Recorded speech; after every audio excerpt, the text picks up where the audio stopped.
हाथी की दोस्ती। एक दिन एक हाथी दोस्तों की तलाश में जंगल की तरफ निकला।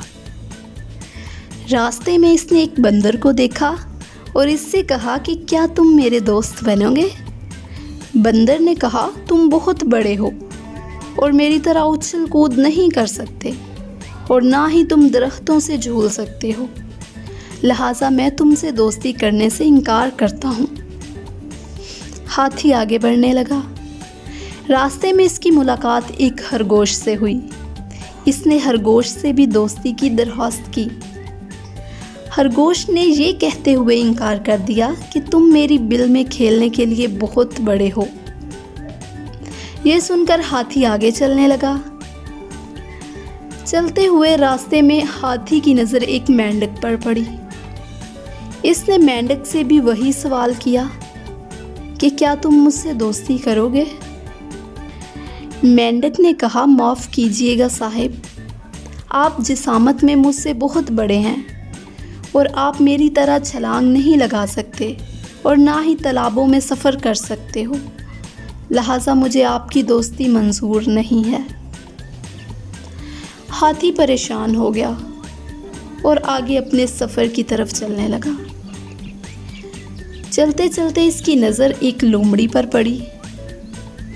लोमड़ी से भी हाथी ने यही सवाल किया।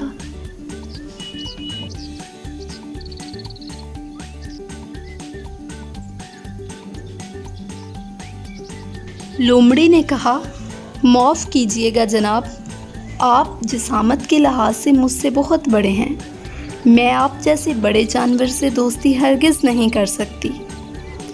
हाथी परेशान होकर अपने घर की तरफ चलने लगा। अगले रोज़ सुबह हाथी ने देखा कि तमाम जानवर अपनी जान बचाने के लिए भाग रहे हैं। हाथी ने ये देखकर हैरानगी से जानवरों से सवाल किया कि क्या मामला है। एक ज़ेब्रा ने जवाब दिया, जंगल में एक ख़तरनाक शेर है जो हमें देखते ही जो जानवर हाथ लग जाए इसे जान से मार देता है। हाथी ने सोचा कि वो इस मसले को हल करने के लिए क्या कर सकता है। शेर जिस जानवर से मिलता था इसे खा जाता था और कुछ को वैसे चीर फाड़ कर फेंक देता था। हाथी शेर के पास आया और कहने लगा कि मेहरबानी करके इन गरीबों को मत मारे। शेर ने हाथी से कहा कि तुम अपना काम करो वरना मैं तुम्हें भी काट खाऊंगा।